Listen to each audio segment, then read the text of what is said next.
talking about inspiration, our next distinguished guest has been inspiring young innovators and entrepreneurs for years. Mr. MJ Charmani is the founder and chair of iStart Valley, which is an award-winning business accelerator. He is a certified coach for the Lean Launchpad program at Stanford University and a certified educator for Stanford University's Design School Design Thinking program. He has been recognized as the top tech innovator influencer and the former chair of the Startup American Partnership for Florida. He's been recognized by President Obama, the White House, as a champion of change and is a mentor and advisor to startups and young people. So he lives in Dallas, Texas. And a fun fact is that Mr. Charmani holds the Guinness World Record for creating the largest online network. So thank you so much, Mr. Charmani, for joining us today, and over to you now. Oh, great. Thank you for that kind introduction, Meher. Hope you folks are able to hear me well. Okay, all right, sounds great. And I'm super excited to be here to, I'm going to go ahead and share my screen. Are you folks able to see my screen? Not yet. Oh. Okay. Oh, let me see here. I need to click one more button. That's it. All right. Okay, yes, we can see it. Thank you, first of all, for having me here. As I mentioned, I'm super excited to be here on this Global Health Innovation Conference. I know it's going to be not a topic specific to health, but innovation is happening everywhere. It doesn't matter what area today, innovation and all those inventions that need to be put into use is the need of the hour to make the world a better place. At iStart Valley, the organization that we are on to, we bring high school, college students, and also those who are at the beginning journey of their corporate life, from maybe they're in the middle of their career, they want to tinker with ideas, so we help them across. And I wanted to share this interesting topic. I know it's kind of like might be a refresher for many of you innovators and creators who have joined this program here and attending. I'm sure there have been many interesting topics. I'll try to keep this as interesting as possible. We'll open up for question answers. Here's a quick agenda I thought I'll share with you all. Let's talk about innovation, what innovation is, and are there truly different types of innovation? The answer is yes. And let's take a look at them. There is no one type better over the other. And also the technology, as we are progressing into fourth industrial revolution, we're already talking about the fifth industrial revolution. As we're progressing through these emerging technologies, adopting them at an exponential pace, that's influencing the way we innovate. Let's talk about that. And Everett Rogers, he actually developed innovation diffusion curve. As innovators and creators, to make that impact, you should know what that diffusion looks like, how the innovation gets diffused within the community that we live, the world that we live, is very important, because we all have to innovate with a purpose to add value to anything that we do, right? And for many that actually come and join our programs or that we work with, their question is, where do I find that next big billion-dollar idea or the next big thing that's happening? How can I be part of that? How do I generate ideas? What do other global innovators do to produce these impactful, purposeful ideas? So I'll walk you through some of the techniques that we have learned, and we've been actually sharing with other innovators and creators like you. And how do you validate the idea? It's great that I came up with an idea, I'm ready to innovate, and I'm ready to get started on this journey, but help me understand, is this the right idea or innovation that I should be going after? How do I know that? And innovation, why now? I want to talk about that. More important than ever, the world needs it now. Organizations across the globe are coming together to continue to help and pave path for innovators in many different ways. Let's look at what are those opportunities look like, and hopefully we'll have some time for Q&A towards the end. So keep your questions or have them come. Hopefully moderators will get to me towards the end. Innovation, as it is defined in the Merriam-Webster dictionary, it's an introduction of something new, a new idea, method, or device. Does not need to be big, small, large, medium, impactful, bold, doesn't matter. It's totally an introduction of something new. So how is invention different from innovation, or innovation different from invention? So when you invent something, and it says here, need to multiply that with a commercialization, it's all about putting that invention into use, right? So nobody thought about the reusable rockets. It was just an idea, right? We invented rocket science, but there are many different ways that we could actually take it to the next level by making the space travel easier, everything that's happening in space exploration easier, by trying to invent reusable rockets.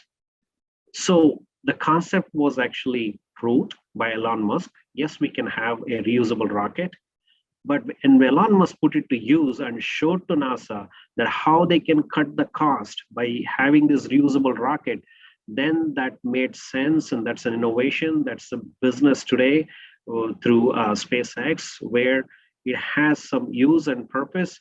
And that's why those innovations continue to become big. And that's kind of like how the innovations are born, when they find their purpose, when they find their value. So unless an invention has a value, it's of no use. We have to make sure that there are many different ways that you can add value to an existing invention and create many innovations. And that's what this is all about. So there are many different types of innovations. There are breakthrough innovations, which are absolutely bold, the new ideas, right? So nobody thought about it. For example, many years back when Apple introduced iPhone, no one knew about these possibilities of combining a music device and a phone device, bring all of that together and create an ecosystem of apps. How amazing it is. Today, you all are born with these digital devices, but way in the back, I had a big phone that I had only numbers on it that I had to use, and always wondered, will this phone size ever get smaller? Today, you all carry the smartphone. It was a breakthrough innovation. And beyond Apple, there's so many other companies that they've adopted the smartphone technologies, and every day it gets better. So breakthrough innovations, something like the reusable space rocket, or even the iPhone for that matter, right? When it was introduced. The sustained innovation is the continuous improvement that continues to happen on a product. Like, for example, iPhone 6 to where we are today, iPhone 13, the various the versions of the product have continually brought in a different level of innovations, be it Apple products or Samsung products, or any product for that matter. In the market, you see a continued innovation happening. This is an improvement on the current product that continues to happen, products or services for that matter. Right? New market innovation, these are applying an existing product for an existing segment and to a different segment. Always give this example of baby diaper, right? So baby diapers were introduced, and now they're being applied for the senior citizens, and adult diapers are introduced for various purposes, right? So that's one way that you can actually apply an innovation from one segment to the other, products and services from one segment to the other. Now, this can also be for different geographies. We're all very comfortable with Uber and Lyft in North America. Similarly, in Asia Pacific, if you go, the service is called Ola, right? So it's the same concept as of Uber, but it's applied to a different geography and totally a different customer segment, right? So I'm sure you can think of many such innovations. Then the last one, which is also a powerful one, is the disruptive innovation, which is all about like trying to bring together these innovations, trying to solve the customer problems by offering simple, but yet a low-cost solution. You can think in the area of health, which is a phenomenal way that you can actually bring down the cost of the healthcare today by adopting these simple and low cost solutions to the customer problems. Right, some of these examples that I talked about, iPhone when it was introduced, it was breakthrough and continue to be improved like over a period of time, like with various versions of iPhone, which is like the sustained innovation. iPod was actually the first device that was introduced. Then, iPod was combined with the phone to create a new market, right? And then disruption with a simple device as good as iPod Shuffle, right? You could carry the music where you want, how you want, right? So that's disruptive innovation, offering simple, low-cost solution to customers who just want to listen to music. Now, the technology that you see here, McKinsey and company published all these emerging technologies that are coming up, right? So they're already out there, they're making an impact, and these technology can be applied to products and services and to create those new innovations. Doesn't matter which area you're talking about, right? So today, be it healthcare industry or manufacturing or consumer goods and retail, right? Renewable energy, advanced materials that are actually as powerful as concrete, but they're built using plastic. Right? 3D printing, and you're probably seeing all those 3D printed the homes, and I'm sure hearing the 3D printed organs, where in healthcare such organs are being developed and tried with the new patients, and hopefully there will be a 3D printed heart very soon available for heart transplantation or liver transplantation very soon. Now, energy storage, obviously, like for Medicare and health industry purposes, is a big deal, because and this is how you could avoid any kind of power failures disrupting the services to your patients and your healthcare, the services as such, especially in the developing countries where having a continuous power and managing those power failures is very hard. Mobile internet that we all enjoy today, these are all the new technologies, Internet of Things, cloud technology, everything that you see on the screen here. These are just the newer technologies that are helping us to create these new innovations that are driven off of these technologies. One of the things I do want to mention here is the autonomous and the near autonomous vehicles. We talk about autonomous vehicles, but I'm sure you all are hearing how 5G, the cellular network, the new cellular technology, right, is going to be disruptive in a way that you can have a patient in a developing country, right, but a doctor from US will be able to operate and access all those equipments on the patient's surgery, the theater, remotely operating, and that is the power of 5G.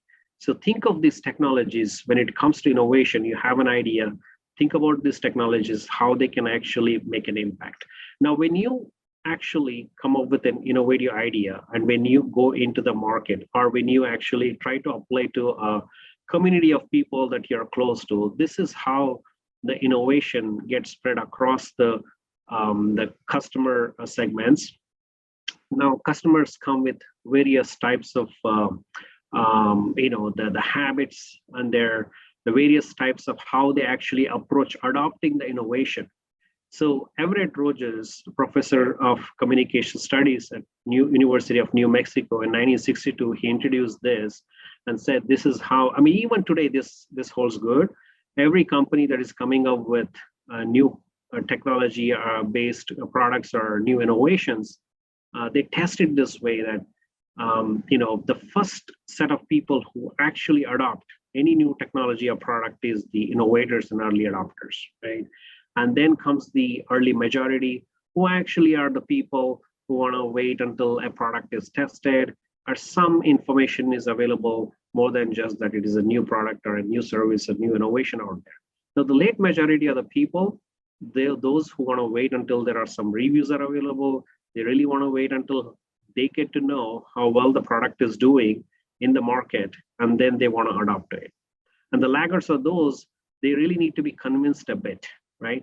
They really are waiting until there are enough reviews out there. It has actually, the product has really matured in the industry, and those are the ones that will actually come towards the later part of the innovation, the diffusion curve that you see here, how a innovation gets diffused or get adopted across the customer segments. Now, these laggards are also some of those, and there's, when you add up all these numbers, it'll come to 99%, and that 1% are those people who are still using like the flip-flop phones. They need to be convinced why they need to have a smartphone, right?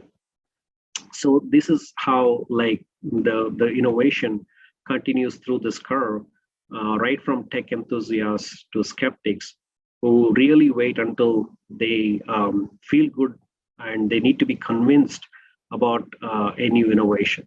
As an innovator, you need to know how this innovation gets through across all these different customer segments, so that when you are working on, I'm actually trying to admit some of the folks are joining, so I'm clicking around here. So, but anyway, so as you see, this is how an innovation continues to get adopted.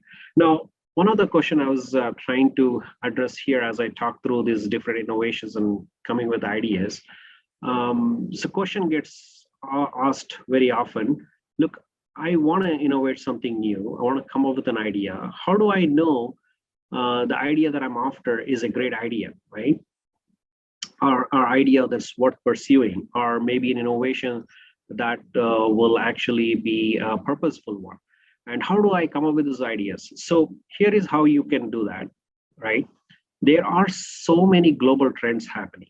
For example, I have actually listed some of the rising trends in the world today, right? Due to the pandemic, and actually this was a bit dated when we were deep into the pandemic. These rising trends happened where work from home, contactless delivery, online shopping, all of this started to happen. So start listing out the global trends that you see. You might be seeing different set of trends. And if you're wondering where I can go actually find those global trends, check out the Indie Hackers trends group. Like, they always have a lot of trends being posted. They're out there. And you can actually go and then try to look for such trends. And you have rising trends. And for each of those trends, look at those actions that are potentially being performed by the people during that trend, right? When you look at this trend, right, when you look at those actions, you can come up with ideas. For example, working from home is a trend because of pandemic, and look at the action workout, right? So people need to work out because they're working from home. They're not moving as much as they do if they were at workplace. So they need to work out. How do you actually, that's where Peloton came up with so many new programs, and it became really a big business, and the big business that really grew very fast at a very high rate during the pandemic time. Because, you know, if you were to think of like some of the things that people could actually work from, who are working from home, could work out, manage their health, not only the physical health, but also their mental health. Those could be some great ideas, right? So, and those could be some of the great ideas, the innovations that you can think of, which could be purposeful in the sense that you come up with the idea to help people to act upon such actions, or make those actions easier, better, right? Simple, for a given trend that is happening around the world, right? So that is innovating with a purpose, and which is going to be impactful and meaningful, right? So if you're looking at various ways that you can actually make an impact to the world, here is United Nations to your help. United Nations Sustainable Development Goals has 17 such goals that they have identified as the pressing hard problems in the world today, right? So you could look at these potential big problems, right? And and again, like I have the links here. You can actually look up UN Sustainable Development Goals, each one of these has a lot of details behind them. It's actually a clickable infographic. You click on each one of these quadrants and each one of these areas. It actually gives you more and more information. For example, how can you achieve no poverty? How can you achieve zero hunger? So you click on that, it actually gives out the statistics of what is happening today in the world. How many people are going hungry? What are the potential solutions out there? Right, and you have to obviously find ways that we can offer a good health and well-being. Let me share a quick story. This is also one of the top 5 ideas in the world, right? So pandemic happened. We were fortunate that we were able to develop vaccines so fast, so quickly, right? And the innovation happened at such a pace that no one ever expected. It would take like years and years to have a effective vaccination, but we were able to build because the technology helped, right? So you all know, like, some of these vaccinations require refrigeration. What that means is, like, those vaccines need to be refrigerated until it reaches the person to a certain time. So there was no way that you could actually reach the remote areas. So innovators in South Africa, they built a drone that they can actually transport these vaccinations to remote areas while it is being refrigerated using the drone technology, the autonomous technology. You did not have to have someone that needed to fly down to deliver that. You could use the drone technology to get it as quickly as possible, as fast as possible, to remote areas that are not easily something that you could access, right? Or it would take like days for you to reach. You could now use a drone that can actually take a refrigerated vaccination to remote areas. And this is actually today recognized as the top 5 ideas in the world people are working on. So, and I'm also like tracking my time here. So I got like few more minutes here. During that time, I do want to share with you, yes, you can come up with great ideas by using some of the techniques that I shared. But how do you know these ideas are really the ones that will help you take it to the next level, right? So we built a tool called RAMP, which is a tool that actually helps you to validate your idea, right? And whether you're thinking of building a social enterprise, a nonprofit organization, or a profit-making company, a profit-making idea, it doesn't matter. And innovations can be used for many different purposes with many different beliefs. But here, you can use this tool, which stands for return on investment. A stands for advantages, M stands for market, and P for potential. The RAM tool to validate your idea if it is worth pursuing. Your innovation idea that you have, is it truly worth pursuing?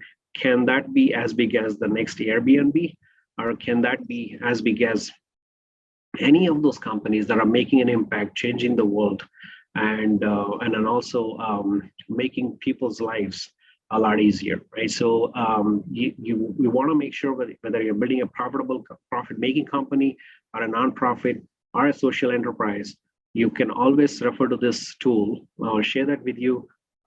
So R stands for return on investment, finding out whether your idea is profitable or not. Or does it even break even? Because like, even if you're building a nonprofit organization or a social enterprise, you have to find a way that you can balance your cost and your expenses, right? So, and what kind of an investment is needed, right? And are there truly barriers for entry? Like when you talk about the advantages, does your idea has an intellectual property? Now, keep in mind that every innovation, every idea that you come up with need not have to have a intellectual property in that, right? You don't have to have a patented idea to be successful. If you look at simple solutions, simple ideas such as like Airbnb or Uber for that matter, right? So they've been extremely successful. There was no IP behind them. It's simply because of the business models, right? So intellectual property, the distribution channel, and market, in the market, you can actually go find the real need. And this is one of the key factors, right? Why go after an idea or an innovation that really not required in the market, or people not looking for it, right? So you really want ideas and things that actually people are in need of. And I keep sharing this with the folks that I run into who ask for what is a really good idea that I should go after. You need to think, is it truly a hair on fire type of a situation that you're trying to solve, right? Is it a hair on fire type of a problem that you're trying to solve? Which is the more important? I mean, if it is a hair on fire type of a problem that you're trying to solve, that is really the most important one, the much needed one that you need to get to it as quickly as possible, because people are waiting for solutions for that, right? So that's the kind of innovations that you definitely want to go after, and piece for the potential, the risk and the reward. Like, can you at least break even? Can you sustain yourself? Right? You can come up with idea innovations, implement them.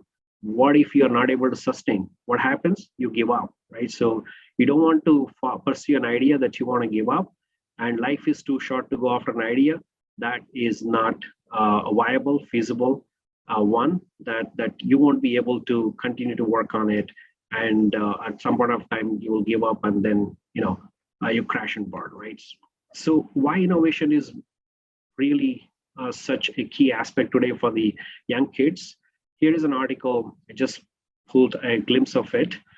So this is how Gen Z will approach the work.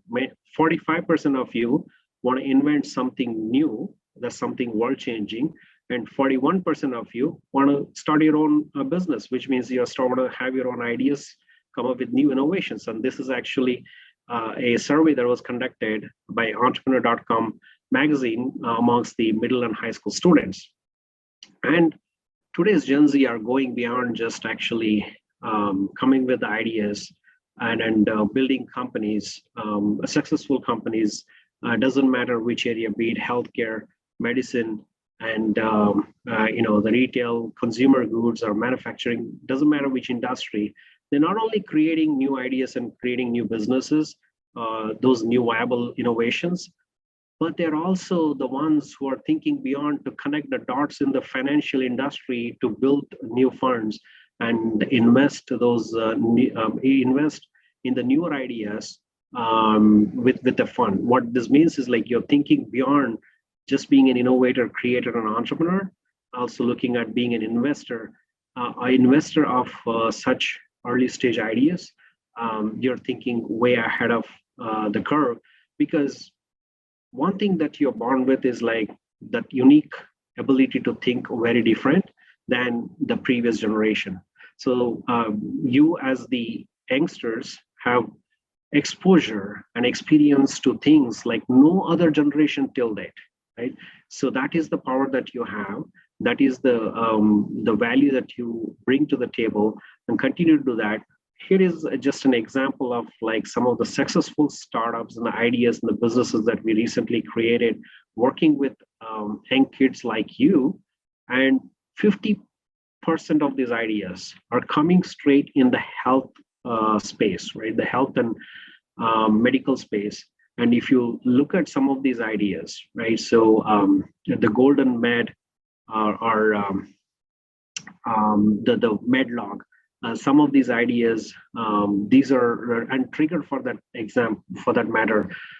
They're all focused on health, be it mental, physical, and the wellness of the people. And these are some of the ideas that are coming from young kids like you. So we just continue to work with them. And like I said, some of these ideas have been recognized by some of the Ivy League universities. Some of the top companies are supporting, including the hospitals and the healthcare units are trying to support these ideas and helping them take it to the next level. So innovation is something that anyone can pursue. The ideas, anyone can come up with ideas. They're all in your backyards. But what I would suggest is, like, take a structured approach, make sure that you innovate with a purpose, and make your innovations viable and feasible. And as you're going through this conference, and I'm sure you'll learn a lot, take some time that you learn from here and think of what new ideas that you can develop from everything that you've learned, from everything that you're hearing from other speakers. And good luck to all of you folks. I want to conclude here. If there are any questions, I'm happy to like stay for a couple of minutes and answer them. Thank you for having me here. Meher and team, fantastic job. I see like so many of them coming and taking the benefit of this program. Congratulations to you guys. Thank you so much, Mr. Charmani, for this amazing, informative, and inspiring session. It was so empowering to know that young people like us can make a change and be innovators. So we have a few questions from the audience. I think we'll just have time for one, though, but Louise, you can go ahead with that. Okay, so one of the questions are, what advice would you give to young people who are pursuing entrepreneurship and really want to be part of a change? And like, what kind of guidance would you like? What kind of guidance and support is there available for them if they're interested in that? No, I mean today but there is no doubt for opportunities, avenues that are out there. If you have an idea to take it to the next level, if depending upon whichever the ecosystem you come from, the region you come from, look out for the innovation hubs and accelerators and incubators in and around your place. And those are the places that you could go. And obviously, when someone has an idea, they always Google out and see if someone is pursuing, do the same thing. And you begin there, you'll find out many others will be pursuing. Don't get discouraged, because your idea will always be unique, because you know more than what you're thinking than anyone else. And if you truly have that passion, you will definitely find your way to bring that idea to life. Is just looking out for the resources. Don't know where you live, what your background is, but a general advice is look up for in your innovation hub, like the region that you're living in, what are the immediately accessible resources, such as the accelerators and incubators, that you can reach out to them and ask for how you can take your ideas to the next level. But everything begins with doing more work on your idea. Definitely, that starts with you. Reaching out to people and check when you have an idea, check with your own family and friends. What do they think? Get some feedback, and get some feedback from your the peers or the community that you live in. And it's extremely important to do that market validation before you can further continue to build anything on the top of it. Because as I mentioned, life is too short to work on an idea that no one wants it. Just make sure that you do your validation on that. Very inspiring message. Thank you so much. Thank you, Mr. Charmani. One more Thank thing. you so much for having me here. Have a wonderful rest of the day. And if you want to, Mr. Charmani, you can tell us a little bit about iStart Valley and its amazing programs for youth. Yeah, so for high schoolers and college students, check out, we have a youth entrepreneurship, a youth accelerator through which we offer twice a year entrepreneurship program that you can actually apply. We conduct that in the form of an internship. The reason we do that is like to help retain the America's competitiveness in innovation and entrepreneurship. We are investing in you. If you take up this program, we offer credentials that will help you stand out through your high school and for the college programs. So the Youth Accelerator is something that you want to join and want to check it out. And again, this is offered in a nonprofit construct. And also, like, we have some various emerging technology-based programs through Human Capital Accelerator. I'm sure you can reach out to Meher, and she can provide you more information than I do. Thank you so much for having me here and giving this opportunity. Thank you so much, Mr. Charmani, for this valuable session and for giving us time today. I know that many in the audience are innovators and entrepreneurs, and they will walk away today with valuable skills and tools to be their best. Thank you. Thank you very much. Thank you. Bye for now. Take care.